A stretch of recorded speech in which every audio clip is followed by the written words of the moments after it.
Hey friends, it's Rachel. Welcome back to my channel. If you're new here, my name is Rachel Terry and I am the author of 5 fantasy novels. Information will be in the description box down below if you're interested. Today will be a Q&A video. I've never done one of these before, but I thought, why not? I kind of want to get back into making more videos, but ever since I stopped doing my more critical book reviews, I don't have as many ideas for videos to do, so I thought, why not do a Q&A video? And now that I have finished the current draft of Empire of Vengeance Book 2, I can finally sit down and film something. So let's get right into the questions. The first question says, what program do you use to write, and how long does it take you usually to write and publish? This is an interesting question. So first, the only thing that I use to write is Word. I write everything in Word, I format everything in Word. The only thing I don't do in Word is the final formatting on my ebook files, which I do in a program called Kindle Create, which I believe you can download for free from Amazon.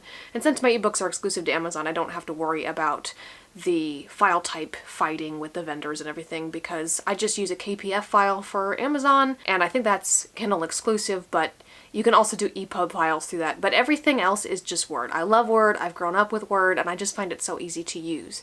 And then as far as how long it takes me to write and publish, this is interesting. So with the exception of A Tale of Two Sisters, all of the books that I've published so far have existed for well over a decade. I wrote the first draft of Lightbringer when I was 12, and I came up with the world and the first few characters when I was 5. So it took quite some time. It took 13 years for Lightbringer from first draft to publication. It also took 13 years for The Phoenix and the Crown. I don't remember for Flameseeker specifically because Lightbringer just used to be one story and I don't remember when I split it. And for Beyond the Throne, it also took 15 years. It just depends. With A Tale of Two Sisters, I wrote the first draft of that book in 2021 and I published it in 2024, so that was 3 years. The book that I'm planning on publishing after I'm done with the Empire of Vengeance Duology, I came up with that idea in 2021, and I'm going to aim for 2026, so that's 5 years? It's taking a while, but now that we're venturing into more uncharted territory, books that haven't been around for a long time, I'll be interested to see if I can maintain the current pace of publishing 2 books a year. I kind of think at some point I'll have to slow down a little bit, and that's fine, especially because I'll already have some books out there on the backlist, but it's taken quite a long time. I don't know how long it will take moving forward. Hopefully not that long, because we can't be sitting here for 12 years. The next question, what comes easier for you? World building, characters, or plot? This depends. It's never world building. World building usually comes secondary. I either get an idea for a plot or these characters come to me and then I figure out a backstory for them. With the book that comes after the Empire of Vengeance Duology, I think I came up with the plot first and the characters second, but I have this gothic fantasy that I'm really excited. Hopefully I'll get to draft it this fall. I'm really excited to share that one when the time comes. That one, the characters definitely came first. I kind of had an idea for this book a long time ago, so some of the plot remains, but it's basically so different. I'm gonna say the characters did it all. For me, characters are always the most important. Plot is too. But if I don't feel anything for the characters, then it doesn't really matter how awesome the plot is. How do you keep yourself motivated to write consistently? I don't know. I just do it. I think it's because it's like cathartic, it's relaxing for the most part, and well, I say that now because I outline. Back when I didn't outline, it was less relaxing because I'd write myself into a corner or there'd be plot holes, and that was really stressful to try to figure out. Now with outlining ahead of time, you get the stressful bits over with at the beginning, and then you don't have to worry about that later on. So I don't really feel like motivation is too big of a deal. I don't write every day. Sometimes you can't because you have a doctor's appointment or you're visiting a family member or something like that. And there are days where I just don't feel motivated. This upcoming book, Book 2 in the Empire of Vengeance Duology, it took me 4 months to draft the first draft. It's taken me 3 months the second time around, which granted I was gone for like a week and a half on vacation, which I'll talk about probably in another video, but it's taken me longer for that book. That book was just not difficult, it just was different. So motivation isn't really too hard because this is the thing that I want to do and it's what I want pretty much more than anything else. If you could go back to before your first book release, what advice would you give yourself? This is hard. I think about this sometimes. I think it would be 2 things. The second one is harder to explain. The first one would be recruit ARC readers. Even if you have to push your release back, do it. Because if you don't, your book will come out into the world with no reviews, or you'll have troll reviews, which is what happened to me. My very first book review ever was a troll review, a 1-star left on Lightbringer. And I was devastated because when you have only one review or rating, that's all that shows up. So Lightbringer had a 1-star average rating because that was the only one there was. And how do I know this was a troll review? Because I could tell that the person didn't really read the book. And I could tell from some of their comments that they were salty about some things that I had said about a book that they very clearly liked in one of my critical book reviews, which is no longer in existence. And neither is that troll review, which means that either the troll deleted it or it was deleted by Goodreads or Amazon, because I, as the author, cannot delete negative reviews. If we could do that, if we had that power, there would be no negative reviews, most likely. But that kind of plays into the second part about preparing for negative reviews, because even when you think that you're prepared, you're not.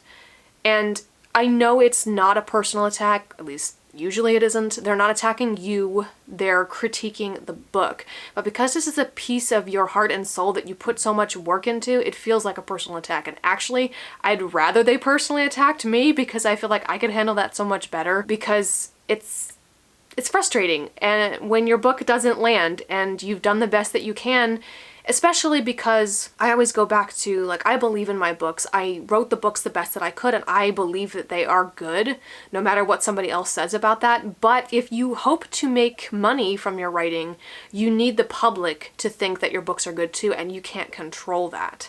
You can only control what you put into the book, and it just might not land. And I don't really have any advice on how to handle bad reviews. I think that I've just gotten more self-assured in my own writing and believing in it, and it doesn't bother me as much anymore, but it does still bother you, and I don't know that it ever wouldn't.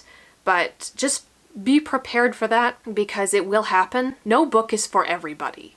If you look up your favorite books ever that you think are perfect and did no wrong, there will be people who didn't like it. That's just the way that it is. But definitely recruit ARC readers, because your book needs reviews, and having ARC readers who hopefully read the kind of book that you have will prevent some of the more negative reviews, ideally. The next question is, how do you handle typesetting your manuscript? Are you setting margins, bleed, etc. from within Word, or do you use a DTP tool like Adobe InDesign or Scribus? If DTP, what's your workflow from Word to prepress? I just use Word. That's it. I do everything in Word. I don't do images in Word. I'm gonna cover this, hopefully, if I can get that darn formatting video to work. There are some fonts you can't use. So if I want a special font for my title page or my chapter headers, that's actually an image that I get from Canva, and the chapter header images are also from Canva, and then of course my maps are in Incarnate. So those things I do outside of Word, but then I import them into Word and do the bleed there and the margins there and everything else within Word. And I think that saves a lot of time. I know that some companies will charge authors an arm and a leg for formatting services when it's really not that hard to do yourself, so that's my main motivation for making the formatting video, but everything is done in Word. Are you using external POD services to Amazon as well, like Ingram Spark? It says, if you want indie bookstores to carry print copies of your book, I understand Amazon is not the way to go. So I do use Ingram Spark as well. So any bookstore online that my books show up in, Barnes & Noble, Books A Million, Waterstones, Blackwell's, that's all because of Ingram Spark. Ingram Spark does not pay royalty percentages as well as Amazon, so you don't make as much money per book, but the only reason that my books appear anywhere but Amazon is because of Ingram Spark. As far as physical bookstores go, my books are in a local indie bookstore, for which I'm very grateful, and I think that's so cool that they're willing to support and platform small authors and give them a physical bookshelf, a physical space in the store. I've heard, as far as other bookstores go, it's very difficult to actually get in there because you have to sell a lot in order to be considered, or you have to be local. There is a Barnes & Noble that I can go to, but it's not super close, and I don't know if I live close enough to be considered local, so I don't know if they'd put my books in the store or not. But honestly, being in a bookstore does not mean as much to me as it used to. I'm far happier being in my local bookstore than I would be in Barnes & Noble, because people know me there and they don't in Barnes & Noble. And even with Ingram Spark, you have to set a retailer discount whenever you set up your books.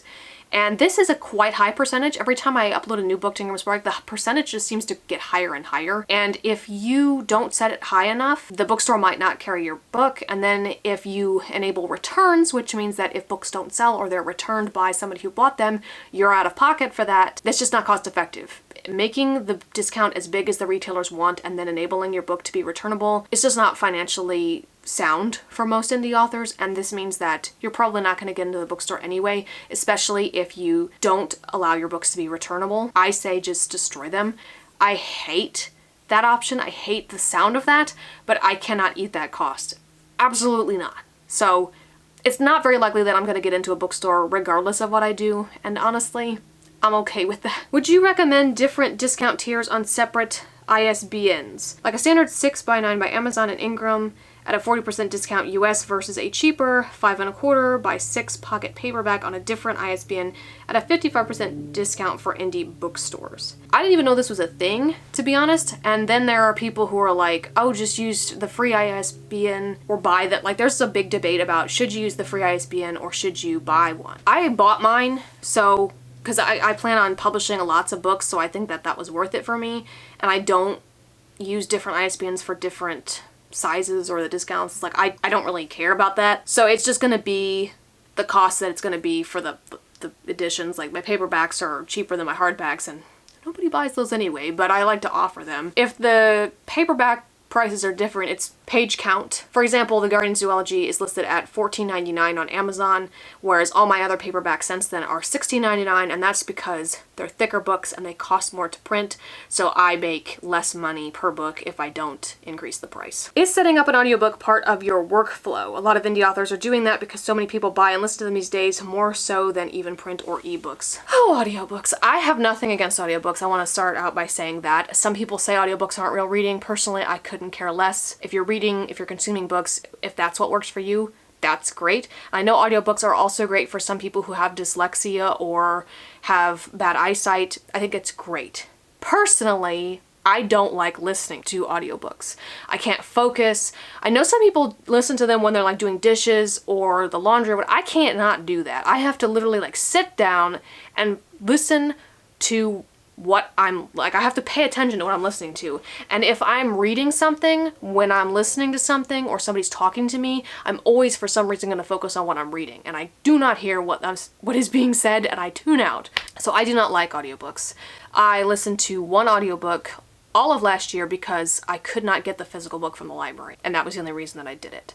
So I'm not super motivated to do anything with audiobooks because they don't interest me, but also they're hideously expensive to produce.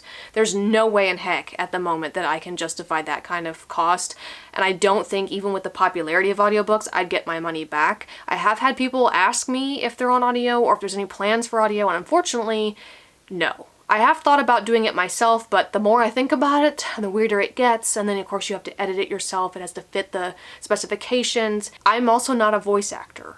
I know how I want the characters to say things because I can hear their voices in my head and I wrote the book, but I'm not a voice actor, I'm not a narrator, so I don't think it's worth it at this point.